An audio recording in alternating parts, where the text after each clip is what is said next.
자, 지금부터 우리 인사행정론 세 번째 시간 시작해 보도록 하겠습니다. 자, 이제 우리 69페이지 16번 문제 볼 차례 맞나요? 자, 여기 16번부터 이어가 보도록 하겠습니다. 유연근무제도에 대한 설명으로 옳지 않은 것이 뭐냐 이렇게 이제 나와 있는 문제인데요.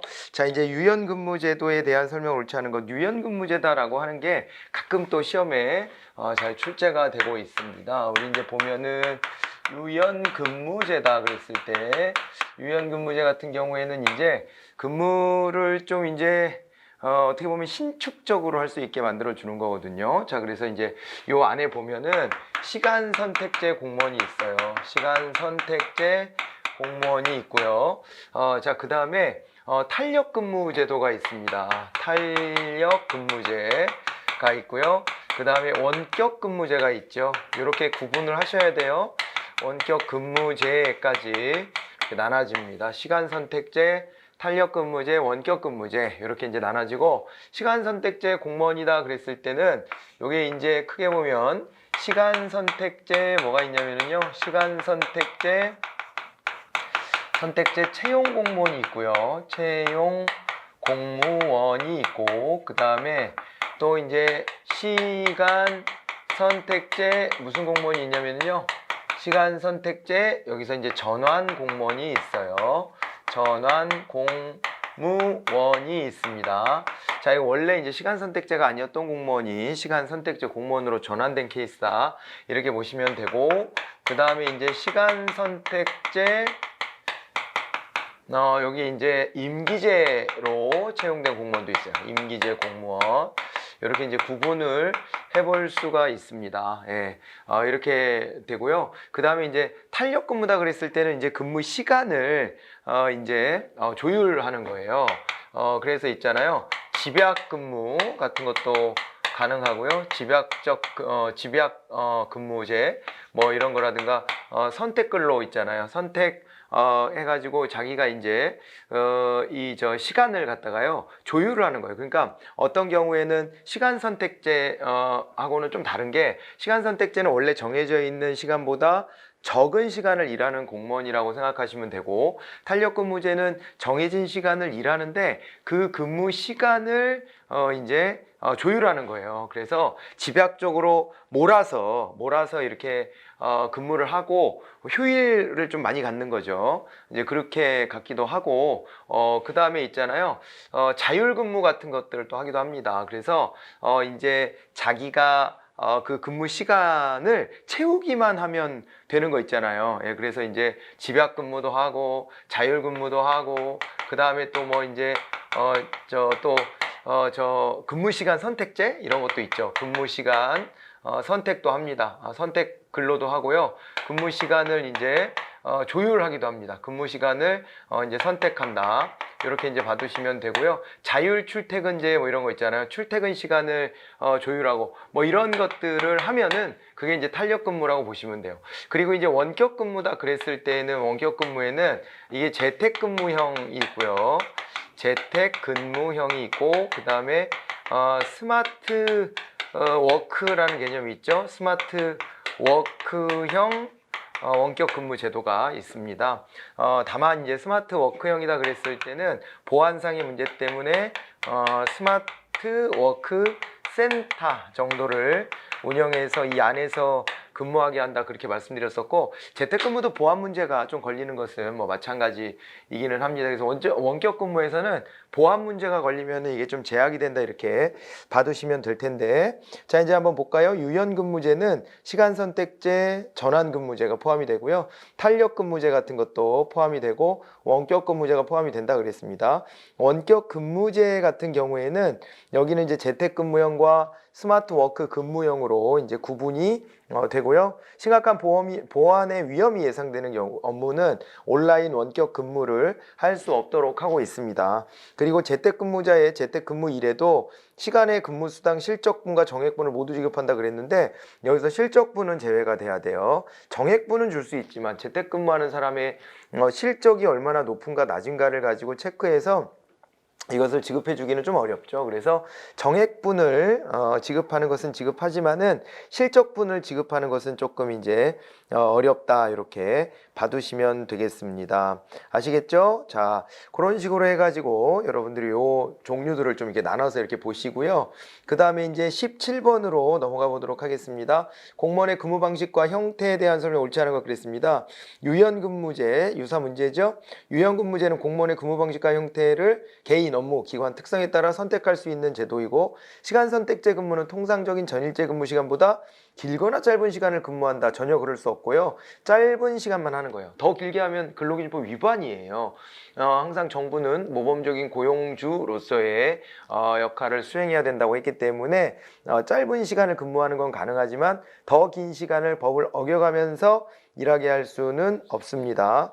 자, 이제 그렇게 되고요. 그 다음에 탄력근무제는 전일제 근무 시간을 지키되 근무 시간에 근무 일수를 자율적으로 조율하는 겁니다. 예, 그래갖고 출퇴근 시간을 선택하게 한다든가, 근무 시간을 선택하게 한다든가, 집약근무나 재량근무, 재량근무 같은 것들을 하게 한다든가, 이렇게 봐두시면 됩니다. 재량근무다 그랬을 때는 자기 재량껏 그 시간만 딱 채우면 되는 거죠. 그죠? 네, 그렇게 해가지고 재량근무, 여기가 이런 게 이제 재량근무 뭐 이렇게 보시면 되는 거예요. 재량에 따라서 자율적으로 재량을 지켜가면서 이제 근무할 수 있도록 한다. 그런 식으로 해가지고 구분을 좀 해두시면 됩니다. 그리고 자, 그 다음에 원격 근무제에 대한 얘기가 나왔는데, 직장 이외 장소에서 정보통신망을 이용해서 근무한다. 이것도 뭐 그 개념에 그대로 부합한다라고 보시면 됩니다. 2번이 답이 되었습니다. 자, 그리고 넘어가 볼까요? 그리고 넘어가기 전에요. 이게 시간을 그러면 시간 선택제에서 얼마나 줄이냐, 그걸 하나 좀 더 집어드리고 갈 텐데, 시간 선택제는 이제 40시간보다 적은 이제 시간을 근무하는 거라서 최대 35시간이에요. 근데 적으면 15시간, 많으면 35시간을 일하게 하는 공무원이다, 이렇게 봐두시면 됩니다. 자, 그리고 넘어가서 18번으로 가볼까요? 전문 경력관 제도에 대한 설명으로 옳지 않은 게 뭐냐, 이렇게 되어 있는데, 소속 장관은 해당 기관의 일반직 공무원 직위 중 순환보직이 곤란하거나 장기재직 등이 필요한 그 특수 업무 분야의 직위를 인사혁신처장 가입해서 전문 경력관 직위로 지정할 수 있다. 자주 나오는 문제는 아닌데요. 전문 경력관 제도라는 게 따로 있습니다. 그래서 전문 경력관 제도 같은 경우에는 여기에는 있잖아요. 이제 그 일반직 공무원 직위 중에서 1급에서 9급의 계급 체계를 따르지 않고 별도로 관리되는 전문 경력관을 두도록 하고 있는 거예요. 그래서 여기는 있잖아요. 일반직 공무원과 같은 계급 구분과 직군 직렬의 분류를 적용하지 않는 겁니다. 2번을 답으로 골라내셔야 되고, 전문 경력관 직위의 구는 직무의 특성, 난이도 및 직무에 요구되는 숙련도 등에 따라서 구분한다라고 되어 있죠. 자, 그래서 이제 가군, 나군, 다군 이런 식으로 구분을 하고 있다라고 봐두시면 되고요. 임용권자는 일정한 경우에 전직 시험을 거쳐서 전문 경력관을 다른 일반직 공무원으로 전직시킬 수 있도록 하고 있기도 합니다. 그러니까 다른 분야로 또 넘어갈 수도 있게끔 하는 전직의 가능성을 열어놓고 있어요. 전직은 직렬을 달리해서 옮겨가는 경우, 우리가 이제 배치 전환의 한 종류로서 수평 이동의 한 종류로 우리가 봤는데, 그 중에서 이제 전직 가능하다, 이렇게까지 보셔서 2번을 답으로 찾아가시고요. 19번으로 갑니다. 전략적 인적 자원 관리에 대한 설명으로 옳지 않은 게 뭐냐, 이렇게 했습니다. 인적 자원 관리다 그랬을 때는 휴먼 리소스 매니지먼트라 그래서 HRM이라는 표현을 써요. 전략적으로 우리가 이제 HRM을 운영한다, 이렇게 했을 때는 전략은 전술하고 구분해서 장기적인 이 목표와 성과, 이런 것들을 바탕에 두고 끌고 가는 것이다, 이렇게 봐두시면 됩니다. 인적 자원을 관리하는데 좀 장기적인 어떤 기준을 가지고 좀 더 이렇게 근시안적인 것을 탈피해서 이제 인적 관리를 해나간다, 이렇게 봐두시면 되고요. 개인의 욕구는 조직의 전략적 목표 달성을 위해서 희생해야 한다는 입장이다 그랬는데, 개인의 욕구는 조직의 전략적 목표 달성을 위해 희생해야 한다는 입장이다. 자, 이 전혀 그렇진 않아요. 전략적 인적 자원 관리에서, 아니 장기적으로 인적 자원을 관리하고 끌고 가려면 개인의 욕구를 있잖아요, 무시하면서 조직에게만 충성하고 조직에게 헌신해라, 이렇게 요구할 수가 없어요. 네, 기본적으로. 그래서 개인의 욕구를 조직의 전략적 목표 달성과 조화롭게 끌고 가려고 한다 이렇게 봐두시면 됩니다. 그래서 2번이 답이 되었고요. 인사 업무 책임자가 조직 전략 수립에 적극적으로 관여한다 이렇게 되어 있는데요. 그렇게 해야 됩니다. 그러니까 전략을 수립한다는 것은 항상 하향적인 어떤 성격을 가져요. 그래갖고 위에서 다 기본 틀을 만들고 그 틀대로 이제 움직여 내는 것이다 이렇게 봐야 되기 때문에요. 3번도 맞는 얘기고 4번 조직의 전략 및 성과와 인적 자원 관리 활동 간의 연계에 중점을 둔다 이렇게 되어 있는데 조직의 전략 및 성과와 인적 자원 관리 활동 간의 연계에 중점을 둔다.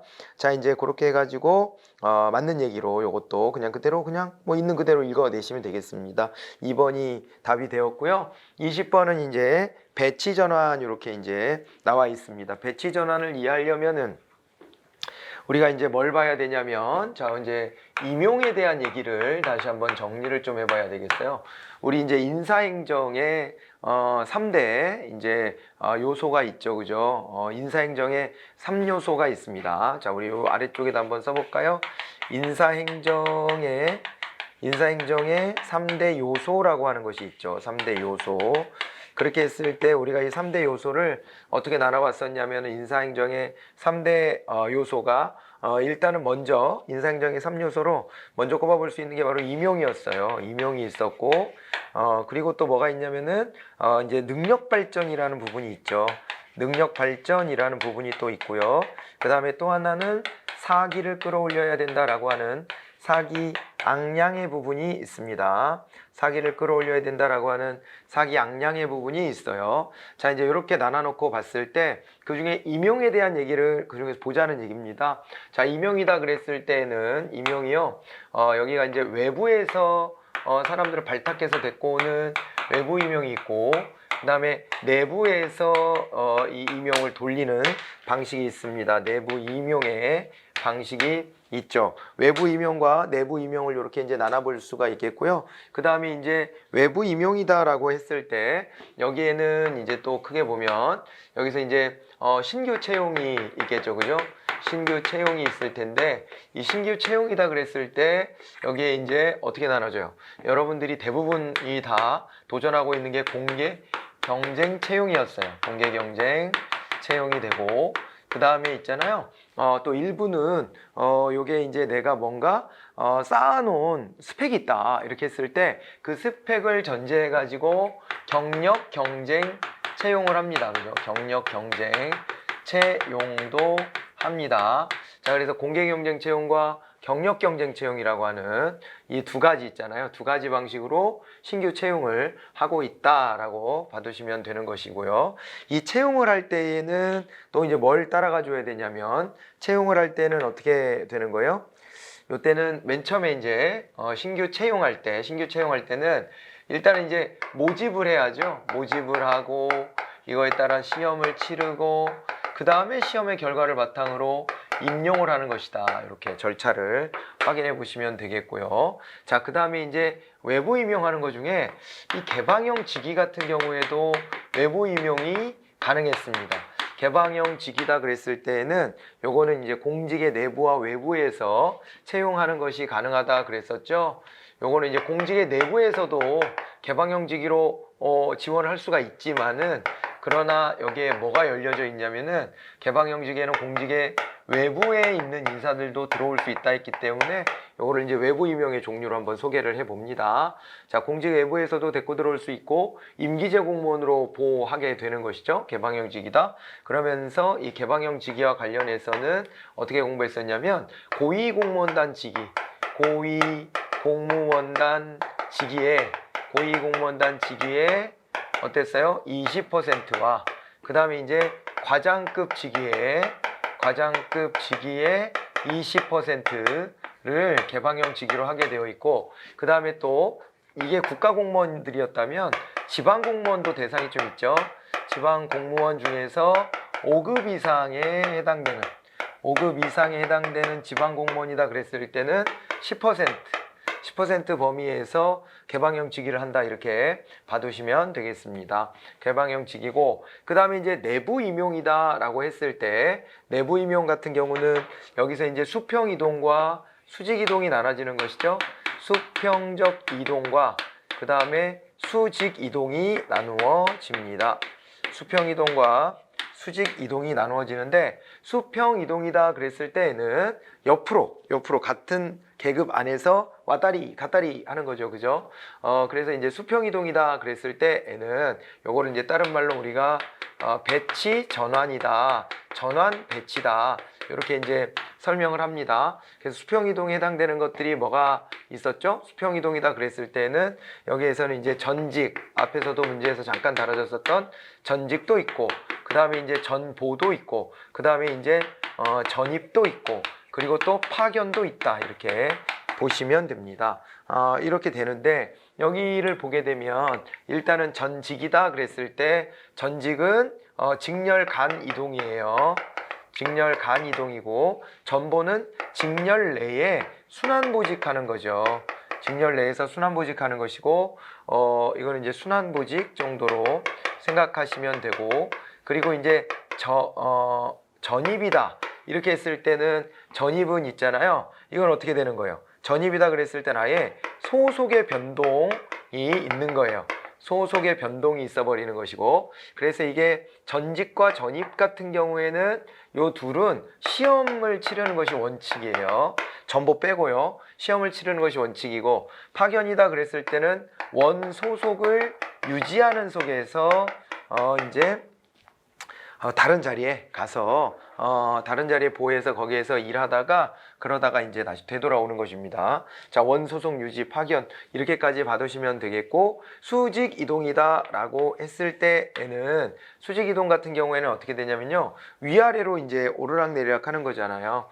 그래서 이제 상승 이동이 있었고, 그 다음에 하강 이동이 있었습니다. 하강 이동이 있는데, 상승 이동이다 그랬을 때는 승진이 있고, 그 다음에 승급이 있습니다. 승진과 승급이 있고요. 하강 이동이다 그랬을 때는 요거는 이제 강임과 그 다음에 강등이 있었죠. 특징을 본다면 승진이다 그랬을 때는 요거는 이제 계급이 상승하는 것입니다. 계급이 상승하는 것이었고, 승급이다 그랬을 때는 요거는 이제 계급이 아니라 여기서는 이제 호봉만 올라가는 경우였죠. 호봉만 상승하는 경우다, 이렇게 보시면 되고요. 강임이다 그랬을 때는 이거는 이제 뭐 직제 개편 같은 거, 이제 조직의 개편이나 혹은 있잖아요, 그 어떤 조직을 일부 없애거나 그 자리가 없어지거나 뭐 이렇게 했을 때, 혹은 뭐 이렇게 막 전입 같은 거 가고 그럴 때도 강임을 요구받는 경우들이 있어요. 그래서 강임이다 그랬을 때는 아무튼 이제 조직 개편 이런 것들에 의해서 이제 강임이 이루어지고요. 강등이다 그랬을 때는 어떻게 돼요? 강등이다 그랬을 때는, 강등 같은 경우는 요게 있잖아요, 하강 이동인데 얘는 징계한 종류였어요. 징계한 종류로서 강등을 보시면 됩니다. 자, 이렇게 하면은 임용에 대한 정리가 한번 싹 다 끝나버렸는데요. 자, 이 중에 배치 전환에 대해서 물어보고 있어요. 배치 전환. 자, 능력의 정체와 퇴행 현상을 방지할 수 있다. 그렇죠? 한 분야에서만 자꾸 일하는 게 아니라 이게 이제 배치 전환 같은 것들을 통해 가지고 능력이 정체되거나 퇴행하는 걸 방지하고 계속 이제 이러저러한 새로운 경험들을 쌓게끔 만들어 줍니다. 직무의 부적응을 해소하고 조직 구성원에게 재적응의 기회를 줄 수 있다. 배치 전환을 하게 됐을 때는 어떻게 되겠어요? 이때는 아무래도 여기 지금 하고 있는 일이 내 몸에 잘 맞지 않는 옷이다 라고 했을 때는 다른 자리로 이제 이 전환을 시켜줘가지고 맞는 일을 좀 찾아줄 수도 있는 거잖아요. 그런 부분들이 있고요. 간혹 내가 배치 전환 받았는데 거기 나랑 안 맞는다 그러면 일정 기간만 잘 버티면 또 다른 데로 갈 수 있는 기회를 얻게 되니까 그런 점들을 반영해서 보시면 될 듯 합니다. 자, 그리고 행정의 전문성과 능률성을 증진시킬 수 있다라고 했는데, 행정의 전문성과 능률성의 증진, 이렇게 하려면은 전문성이라고 하는 게 우리가 원래 여기에 이제 직무의 전문성이 있고 사람의 전문성이 있습니다. 그런데 특히 이렇게 I자형으로 우리가 이제 직위분류제 하면은 Z형으로 이렇게 왔다리 갔다리 하지 않고 I자로 이렇게 오르락 내리락 한다 그랬잖아요. 오르락이겠지 거의 대부분은. 그래서 요 안에서만 자기의 한 라인에서만 왔다 갔다 하면, 그럼 어떻게 되는 거예요? 그러면 전문성은 확실하게 쌓입니다. 그런데 순환보직 Z형으로 왔다리 갔다리 하면 전문성보다는 이때는 이제 일반 행정가로서의 일반 행정가로서의 이제 능력이 쌓여지게 될 것이거든요. 자, 그렇기 때문에 이게 어떻게 되냐면 여기에서 봤을 때 행정의 전문성이라는 말이 튀어나왔잖아요. 능률성과 전문성. 그렇게 하면 이거는 Z형보다는 I형. Z형은 우리 순환보직 같은 거를 전제해야 되기 때문에 요거는 이제 배치 전환에 딱 어울리지만은 행정의 전문성과 능률성을 증진시키기 위한 우리 직위분류제에서 I자형으로 올라가는 것은 이것은 이제 배치 전환이 굉장히 막혀 있는 구조라고 보셔야 되거든요. 그래서 3번을 그렇게 답으로 찾아내셔야 돼요. 4번 정당한 징계 절차에 의하지 않고 일종의 징계 수단으로 활용될 가능성이 존재한다. 이 무슨 말이냐면 이건 공식적 징계는 아니에요. 우리가 이제 공식적 징계다 그랬을 때는 견책, 감봉, 정직, 그 다음에 강등, 그리고 해임, 파면 이렇게 있잖아요. 이렇게 6가지 종류만 딱 징계라고 보셔야 되거든요. 그런데 징계가 아니지만은 나는 징계로 받아들여지는 게 이렇게 이제 공무원 스스로가 난 징계다 이건 징계 아니야? 이렇게 받아들일 수 있는 게 느낌이 그렇게 되는 게 뭐 이를테면 직위해제라든가 아니면은 또 이제 대기명령이라든가 아니면은 직권면직이라든가 이런 것들은 본인이 느낄 때는 그게 징계스럽게 받아들여질 수가 있어요. 그리고 또 뿐만 아니라 내가 여기서 일하고 있는데 야, 너 딴 데로 가. 이거 징계는 분명히 아닌데 이거 나는 벌 받는 것 같은 느낌이 드는 건 왜 기분 탓입니까? 실제로 징계는 아니지만 징계는 절차도 필요하고 사유도 분명해야 되니까 그거는 이제 징계를 함부로 하기는 어렵거든요. 그러니까 이게 정당한 징계 절차는 아니지만은 일종의 징계처럼 해가지고 사람을 그냥 이렇게 그죠? 옆으로 옮겨버리게 하고 딴 데로 보내버리고 그럴 수 있는 거 아닙니까? 전에 뉴스에 그런 게 나왔었어요. 어느 도시에 경기도에 있는 어느 시의 시장이요, 자기 마음에 들지 않는 사람을 콕 집어가지고 이 사람한테 무슨 뭐 TF팀 같은 걸 맡겨요. TF팀을 맡겨가지고 시의회 건물에 뭐 이제 남는 공간이 있어가지고 지하에다가 방 하나 내가지고 거기가 처박아 놓은 거예요. 근데 TF팀인데 팀원이 없어. 팀장만 있고 전 인민의 간부와요. 혼자 팀장만 있는 거예요. 근데 이분이 봤더니 연세도 좀 있고 해가지고 퇴직이 1년밖에 안 남았대요. 정년 퇴직 1년밖에 안 남았는데 그런데 거기다가 처박아 놓고서는 그래 놓고서 거기 가서 TF 준비하라고. 그 TF 업무를 받았는데 열심히 조사해 갖고 이렇게 보고를 해도 그 거들떠보지도 않고 피드백도 안 오고 뭐 그렇게 하니까는 사람이 막 정서적으로 너무 스트레스 받고 막 이렇게 하면서 그러면서 막 병원도 왔다 갔다 하고 이랬다고. 물론 괜히 그러진 않았을 수도 있어요. 그 내막은 우리는 모릅니다. 거기에서 벌어졌던 일의 내막까지 우리가 함부로 재단할 수는 없어요. 근데 보통 우리가 언론을 보면 거기서 이제 그 당한 사람이 피해자인 것처럼 보이죠.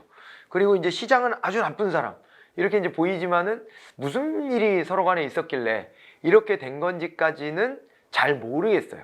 잘 모르겠는데 함부로 예단할 수 있는 부분은 아닌 것인데, 그런데 뭐냐면은요, 예단은 못하겠지만은 어쨌거나 저쨌거나 이것이 정당한 징계 절차, 만약에 뭐 잘못한 게 있다면은 징계 절차를 밟거나 이래야 되는데 그게 아니고 그죠? 이 사람의 자리를 옮겨가지고 이 사람이 마치 벌 주듯이 그렇게 하고 있는 거 아닙니까 지금?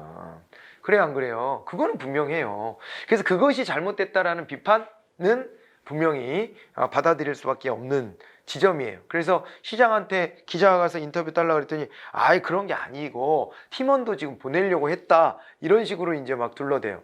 그러니까 이제 그렇게 하는 이유는 징계 절차가 아니지만 징계처럼 썼기 때문에 문제가 될 수 있다는 것을 당사자도 알고 있는 거죠. 이 분명히 가능합니다 이게. 자, 그런 맥락이고요. 답은 3번이었고 21번으로 갑니다. 자, 공무원의 인사이동, 그래서 유사 문제인데요. 겸임이라고 하는 게 나왔어요. 또 겸임이라는 것도 있는데 한 사람을 이 자리도 맡기고 저 자리도 맡기고 이렇게 하는 게 겸임이겠죠. 한 사람에게 둘 이상의 직위를 부여하는 것인데요. 그 대상은 특정직 공무원이며 겸임 기간은 3년 이내로 한다 그랬는데 이건 맞지 않습니다. 이게 이제 보면은 이게 겸임은 특정직 공무원만을 대상으로 하는 것은 분명히 아니고요. 특정직 공무원만을 대상으로 하지도 않고, 그 다음에 또 겸임 기간을 3년 이내가 아니라 2년 이내로 하고 있어요. 2년 이내로 하고 있기 때문에 그런 점도 같이 좀 봐두셔야 되겠고, 전직과 그 다음에 관련해서 인사 관할을 관리하는 기관 사이의 수평적 인사 이동이다 그랬는데, 인사 관할을 달리하는 사이의 수평적 인사 이동은 아까 이제 소속이 바뀌는 거니까 이거는 이제 전입 전출로 그렇게 보셔야 됩니다. 알겠죠? 그리고 전직을 할 때에는, 전직은 이제 뭐였냐면 직렬간 이동을 이제 전직이라 그랬고요. 그 다음에 전직을 할 때에도 이제 전직 시험을 치르는 것이 원칙이고 예외적으로 시험을 면제해 줄 수 있다 이렇게 보는 게 맞습니다. 그래서 요거 이제 2번 요것도 이제 틀렸고요. 3번 같은 직급 내에서 직위 등을 변경하는 전보, 같은 직급이라고 하면 뭐였죠? 21번 여기서 이제 직급이라는 표현을 썼어요. 동일한 직급이다. 그래서 이거 직위 분류할 때 우리가 직급이다 그러면 이게 뭐였어요? 직급이다 그러면 직급 같은 경우에는 이제 업무의 유사성이 있죠, 그죠? 업무의 유사성이 있다. 이거 뭐 이 얘기는 달리 말하면 동일 직렬이라고 하는 것을 말하는 거잖아요. 동일 직렬 내에서 직급이다 그랬을 때는 업무가 유사하면서, 그러면서 어떻게 되냐면은, 그러면서 이제 이 안에서 이제 그 업무의 난이도, 업무가 갖고 있는 난이도 내지는 곤란도 이렇게 얘기했고요. 요거와 더불어서 책임도까지도, 책임도도 이제 유사하다 이렇게 되면 이거를 이제 동일 직급으로 묶는 거였잖아요. 그러니까 이거는 같은 직렬 내에서 이동이다라고 했기 때문에 그건 아까 말씀드렸던 전보에 해당이 되는 거죠. 동일한 직렬 내에서 순환보직 시키는 것이, 그것이 이제 전보다 이렇게 보시면 되겠습니다. 자, 그래서 전보에 대한 설명이 맞고요. 그리고 전보의 오용과 남용을 방지하기 위해서 전보가 제한되는 기간이나 범위를 두고 있다. 이게 아까도 말씀드렸지만 전보를 가장하여 이제 그 벌 아닌 벌을 주게 되는 그런 이제 상황들도 올 수 있기 때문에 이 기간이나 범위를 두고 있는데 못해도 3년에 한 번은 이게 이제 바뀌게끔 되어 있기도 해요. 그래서 한 2년에서 3년 정도는, 그리고 이제 그 전에 또 전보를 막 함부로 마구잡이로 하지는 못하게 이렇게 하는 것이어서 2에서 3년간의 전보 제한 기간을 두고 있다는 점까지 알아두시면 되겠습니다. 자, 그렇게 되고 예산 감소 등으로 직위가 폐지되어 하위 계급의 직위에 임용하려면 별도의 심사를 거쳐야 된다. 이게 이제 강임에 대한 얘기거든요. 그런데 이제 강임을 받아야 되는데 별도의 심사를 거친다는 것도 말도 안 되고, 아니 강임을 당하는 건 자기가 잘못한 게 아니에요. 자기가 뭘 잘못해서 계급이 낮아지는 것이 아니고 자기가 잘못한 바는 없지만은 계급이 낮아지는 경우라고 봐야 되는 것이거든요. 자기가 잘못한 게 없는데 계급이 낮아지는 것이다. 그렇게 가기 때문에 아무래도 이 경우에는 이제 강임이 됐을 때 강임된 계급의 이제 강임된 계급의 봉급도 주지 않고요. 원래 봉급을 줘요. 네, 그렇게 봐두시면 됩니다. 아무래도 이 사람에 대해서는 심사 절차 이런 거 따로 없고 시험이나 이런 것도 따로 없고 그 다음에 원래 봉급도 유지해주고 이렇게 될 필요가 있어요. 자기가 진짜 벌 받는 게 아니거든요. 이거는 불가피하게 양해를 구해야 되는 정도의 상황이기 때문에 그렇기 때문에 그 이제 지켜져야 될 부분들이 있다는 것을 알아두시면 됩니다. 답은 3번으로 이렇게 정리를 하시기 바랍니다. 자, 그리고 22번으로 한번 가보도록 할까요? 우리나라 인사제도에 대한 설명으로 옳지 않은 게 뭐냐 이렇게 나와 있습니다. 인사혁신처는 비독립형 단독제 형태의 중앙인사기관이다 이렇게 나왔습니다. 인사혁신처는 비독립 단독제 형태의 중앙인사기관이다 라고 했는데요. 인사혁신처 비독립 단독제 형태의 중앙인사기관이다. 자, 우리나라 인사제도는 이제 비독립 단독제 형태가 맞죠? 지금은 저 인사혁신처 중심으로 움직여지고 있는데 한번 보시면은 이게 어떻게 되냐면은요. 중앙인사행정기관을 한번 보겠습니다. 중앙인사행정기관이 있는데 여기에 대해서 이제 종류를 나눠보면 요게 이제 단독형이냐 합의형이냐 요게 나눠지죠. 합의제형이냐 아니면은 이제 단독제형이냐, 합의제라고 할게요. 합의제와 단독제가 나눠져 있고요. 그 다음에 또 하나는 뭐가 있냐면 독립성을 가졌느냐 아니면은 독립성은 없느냐, 비독립이냐 이렇게 이제 나눠집니다. 이렇게 해가지고 이렇게 네 가지로 나눠지는데 이쪽이 뭐가 되냐면 독립합의형이다. 우리가 이렇게 얘기를 해요. 독립합의형 이렇게 얘기를 하고요. 여기가 이제 비독립 단독형이에요. 비독립 단독형 이렇게 이제 됩니다. 이렇게 되는데 1970년대 후반까지 계속 존속했던 펜들턴법 이후에 1970년대 후반까지 쭉 존속했었던 그런 이제 인사행정기관 미국에서 그런 인사행정기관으로 미국에 이제 이 연방인사위원회가 있어요. 연방인사위원회가 있었는데 이 연방인사위원회 같은 경우가 독립성을 가졌었고요. 연방 독립인사위원회 이렇게도 부릅니다. 그리고 이제 합의제 형태, 위원회였으니까 합의제 형태다 이렇게 이제 얘기를 하고요. 비독립 단독형으로는 이제 우리나라의 경우에 과거에는 이제 총무처라는 데서 이런 거를 맡아서 하기도 했고요. 그 다음에는 이제 행안부로 통합해가지고 행안부에서 쭉 해왔던 것이고, 그리고 지금은 인사혁신처가 맡아서 하는데 인사혁신처가 국무총리 소속으로 돼 있기 때문에 비독립인 게 확실하고요. 그 다음에 단독제 형태로 해서 인사혁신처장이 조직을 끌고 가는 형태가 됩니다. 나머지는 절충형이에요. 여기는 이제 절충형이다 이렇게 이제 되는 거죠. 여기도 절충형, 여기도 절충형 이렇게 되는데 절충형 중에서도 여기 이제 비독립 합의형이다 이렇게 되는 거죠. 비독립이지만은 합의제 형태로 운영되는 것이 이렇게 존재합니다. 비독립 합의형이 있는데 비독립 합의형이다 그랬을 적에는 요거는 이제 어떻게 되냐면요. 비독립 합의형이다. 여기에는 이제 뭐가 들어가냐면요. 우리나라에 있었던 중앙인사위원회가 또 있어요. 대통령 소속으로 해가지고 인사위원회를 김대중 정부, 노무현 정부 때 운영을 했었는데 중앙인사위원회다 그러면은 독립은 아니에요. 독립은 아닌데 합의제로 해가지고 대통령의 인사 정책을 거들어주는 역할을 했다 이렇게 봐두시면 됩니다. 자, 그리고 또 절충형 모델에 또 한 가지로서 뭐가 있냐면은 말이에요. 독립 단독형이 있습니다. 요게 이제 이론상으로는 이 형태도 하나를 고려해 볼 수는 있으나 현실 속에서 찾기는 좀 어렵죠. 이거는 이렇게 되면요. 대통령을 능가하는 힘도 일부분에서 갖는 거예요. 왜냐하면 독립돼 있죠? 아무도 타치 못하는데 단독형이에요. 그 사람 뭐야 도대체 누군데? 우리가 선출한 대통령도 아닌데 누가 그런 힘을 가져요?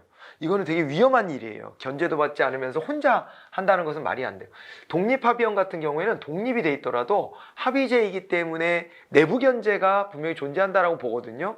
근데 이렇게 하면은 이거는 견제를 받기가 매우 어려워서 이런 형태는 찾아보기가 좀 어렵다 이렇게 봐두시면 됩니다. 자, 그래서 우리나라 이제 인사혁신처 떠올려 보시면 비독립 단독형이다 이렇게 이제 봐두시면 되겠습니다. 전문경력관에 대한 얘기가 또 나왔는데요. 앞에서 잠깐 얘기했었죠. 전문 분야가 특수한 직에 임용되는 일반직 공무원이다 라고 해서 맞는 얘기로 보시면 되고, 앞에서 봤던 얘기 다시 떠올려 보시면 돼요. 별정직 공무원의 근무상한 연령은 65세이며 일반 임기제 공무원으로 채용할 수 있다 이렇게 되어 있는데요. 이거는 틀린 얘기죠. 이거 왜 별정직만 왜 65세예요? 우리는 공무원의 연령 정년은 60세로 필요하다면 60세로 다 이렇게 정해놨고 앞으로 좀 연장할 가능성도 있긴 하지만 아직은 60세로 돼 있다는 거 그렇게 알아두셔야 됩니다.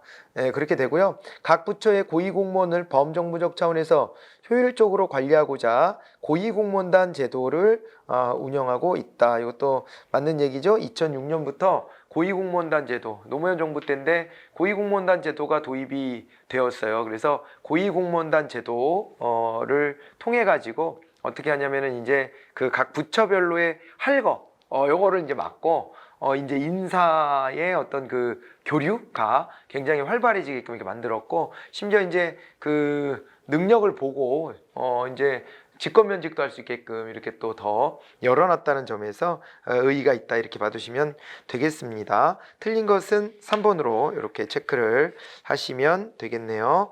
자, 여기까지 되셨을까요? 자, 그 다음에는요. 다음 설명에 해당하는 교육훈련 방법이 뭐냐 이렇게 나왔습니다. 자, 이제 우리 임용까지를 받고 23번은 이제 뭘 보는 거냐면 아까 여기서 얘기했던 능력 발전 부분으로 이제 들어가 보는 거예요. 자, 이제 능력 발전 부분으로 가보자. 능력 발전 부분으로 가보는데요. 자, 이 능력 발전이다 그랬을 때,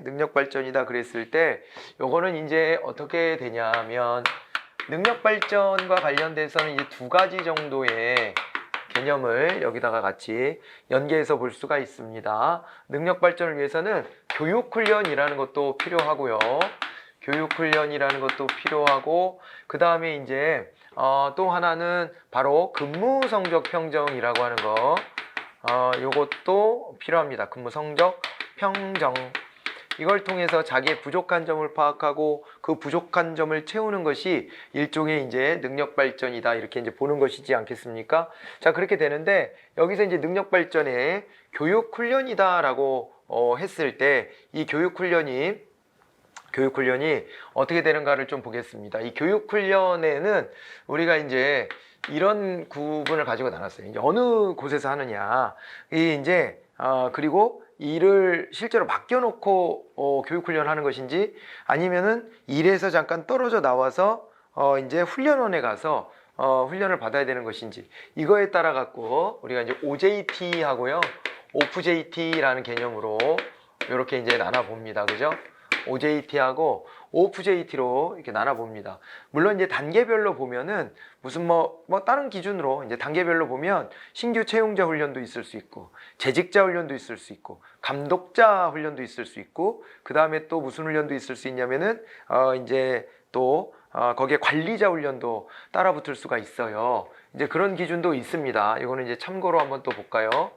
이제 대상별로 이렇게 놓고 보면 이런 거죠. 신규 채용자를 훈련해야 되는 것도 있어요.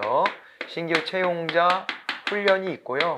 그 다음에 이제 재직자 훈련이라는 게 있어요. 재직자 훈련이라는 것이 있는데, 재직자 훈련이다 그랬을 때는 이게 이제 보수 교육이다 이렇게도 얘기를 하죠. 보수 교육을 이렇게 시키기도 하고, 그 다음에 또 재직자 훈련 다음에 감독자 훈련이 있어요. 이게 이제 중간 간부격 정도 된다고 보시면 됩니다. 감독자 훈련은. 그리고 이제 상위직에 대해서는 관리자라고 이제 우리가 칭할 수가 있고요. 고위직에 해당되는 사람들이라고 생각하시면 돼요. 그래서 관리자 훈련까지 이렇게 나눠볼 수가 있죠. 대상자별로는 이렇게 나눠볼 수가 있겠고요. 그 다음에 교육훈련의 장소 및 형태에 대해서 OJT나 OFJT로 나눠볼 수 있는데, OJT다 그랬을 때는 직장 내 훈련이라 그랬단 말이에요. 직장 내 훈련이니까 업무를 이행하면서 그러면서 훈련을 병행하는 것, 이렇게 이제 봐두시면 되고, OFJT다 그랬을 때에는 어떻게 되냐면, OFJT는 이게 교육원으로 따로 데리고 나가서 훈련에만 집중하게끔 만드는 것이다. 이렇게 보시면 되죠. 직장 내 훈련과 교육원 훈련을 이렇게 나눠서 보실 수가 있겠습니다. 자, 거기에서 이제 직장 내 훈련이다 그랬을 때 대표적인 게 바로 뭐가 있냐면 15제도 같은 게 있죠. 15 같은 게 5급은 이제 5급으로 신규 채용한 경우에는 1년, 6급 이하는 6개월 이렇게 되어 있는데, 여기서 이제 15기간을 거치면서 거기에서 내가 해야 될 일에 실전에 배치돼서 교육 훈련을 받는 거예요. 그렇게도 하고, 그 다음에 우리가 순환보직한다 이런 거 있잖아요. 순환보직 같은 걸 통해 가지고도 이제 OJT를 받는 거예요. 일하면서 새로운 업무에 적응해 나가는 거잖아요. 이런 게 있고, 15가 있고, 순환보직이 있고, 그 다음에 뭐 직무대리 같은 거, 이런 것들도 있습니다. 직무대리. 요래 가지고 이런 거 등등 해서 직장 내 훈련을 받기도 합니다. 직장 내 훈련을 하게 되면 실무 감각을 키우면서 훈련받을 수 있다는 점, 그리고 나의 어떤 그 레벨에 맞춰서 교육 훈련이 이루어진다는 점, 이런 것들은 이제 장점이 되고, 이 업무의 어떤 공백도 이제 방어할 수 있다는 점도 장점이지만은, 그렇지만은 내 이제 사수가 나한테 제대로 이거를 훈련시켜 줄 수 있는 능력이 있느냐? 이것은 그 사람이 일을 잘하고 못하고를 떠나서 또 별개의 영역이 될 수가 있고, 그 다음에 또 이제 대규모로 이렇게 교육훈련이 한꺼번에 이루어지지 못한다는 점도 있고요. 이도저도 아닌, 이거 뭐 훈련하는 것도 아니고 일하는 것도 아니고 이것도 아니고 저것도 아니야, 뭐 이게 거의 뭐 각기도가 되는 이런 상황이 될 수도 있다는 것이고, 그 다음에 또 이제 그 직장 내 훈련을 할 때 문제는요. 이게 아무래도 체계적인 훈련 같은 것들은 좀 어렵지 않겠나, 이런 것들도 이제 얘기할 수가 있어요. 전문적인 어떤 프로그램을 적용하기에는 좀 어려움이 있죠. 근데 교육원으로 가면 그 장단점이 싹 뒤집어지는데 효육원에 가서 할 수 있는 것들이 많이 있죠. 일단은 있잖아요. 우리 대표적으로 감수성 훈련 같은 거 있잖아요. 이런 걸 할 수가 있죠. 그리고 여러분 있잖아요. 감수성 훈련은 아까 그 대상자별로 나눠서 본다면은 특히 이 관리자 훈련 같은 데에다가 이런 데다가 접목하는 게 좀 용이합니다. 감수성 훈련 같은 거. 자, 왜냐면은 이것은 10여 명 내에만 딱 모아놓고 하고 서로의 뭐 케이스를 얘기하면서 서로 공유하고 공감하고 뭐 이렇게 하면서 막 느끼면서 그러면서 개선이 되는 거잖아요. 그래서 관리자가 되기 위해서는 어떤 마인드도 바꿔야 되고, 그 다음에 뭐 태도도 바꿔야 되고, 뭐 이런 부분들이 필요하기 때문에 특히 이건 돈도 많이 들고요. 10여 명만 모아놓고 이렇게 소규모로 하니까 관리자 훈련에 좀 적합하지 않냐, 이런 이제 얘기들도 해요. 그리고 또 뭐가 있냐면 액션 러닝이라고 해서 과제를 주고, 그 다음에 이걸 해결해 보도록 함으로써 교육 훈련을 하는 방식도 있습니다. 액션 러닝 같은 방법도 있다, 이렇게 봐두시고요. 감성훈련과 액션 러닝 같은 거, 이런 것도 있고, 그 다음에 또 이제 시뮬레이션 같은 거 있잖아요. 이제 모의 실험 같은 거죠. 모의 실험 같은 것들을 해보기도 하고요. 그 다음에 역할 연기 같은 거 있잖아요. 역할 연기, 역할을 부여하고 그 역할에 부응하게 한번 행동해봐라, 이런 걸 하기도 하고, 그 다음에 뭐 또 가장 대표적인 것이 뭐 강의 같은 거 있잖아요. 강의 같은 거, 대규모로 이제 사람들 모아놓고 하는 강의 같은 거, 그 다음에 뭐 토론 같은 거, 뭐 이런 것들 등등 해가지고요, 뭐 상당히 많은 방법들을 활용할 수가 있습니다. 자, 뭐 이렇게 이제 나눠놓고 보시고요. 자, 거기에서 이제 서로 모르는 사람 10여 명 내외로 소집단을 만들어서 허심탄회하게 자신의 느낌을 말하고 다른 사람이 자신을 어떻게 생각하는지를 귀담아 듣는 방법이다. 그래서 훈련을 진행하기 위한 전문가의 역할이 요구된다, 이렇게 했는데 이것은 감수성 훈련에 관련된 것입니다. 앞서서 우리가 보면 OD 기법 같은 거 할 때, 오거니제이셔널 디벨롭먼트, 그래서 이제 OD 기법 있죠. OD 기법. OD다 그랬을 때는 요거는 이제 조직 발전이었고요. 조직 발전의 내용은 이것은 이제 구성원들의 가치관, 태도, 행태, 이런 것들을 뒤바꿔 주려고 하는 노력이거든요. 그렇게 하려고 할 때는 이제 감수성 훈련 같은 것들을 활용하는 것이 바람직하다, 이렇게 얘기를 했었고, 아까 이제 대상자별로 보자면 관리자 훈련에 감수성 훈련이 좀 적합하지 않냐, 이렇게도 본다. 이렇게 알아두시기 바랍니다. 자, 이제 그렇게 봐두시고요. 그 다음에는 공무원의 근무 성적 평정과 관련된 부분을 한번 또 좀 보도록 할까요? 근무 성적 평정, 이 부분을 보자면은 요거는 또 이제 종류를 크게 우리가 두 가지로 나눠 볼 수가 있습니다. 일단은 근무 성적 평정이다 그랬을 때 여기에 해당되는 것으로서는 이제 성과 계약 등 평가가 있죠. 이 성과 계약 등 평가라고 하는 부분이 있고요. 그 다음에 또 하나는 이제 근무 성적 평가라고 하는 이름을 가진 애가 있어요. 근무 성적 평정과 근무 성적 평가는 한 끗발 차이인데 레벨이 다르죠, 아예.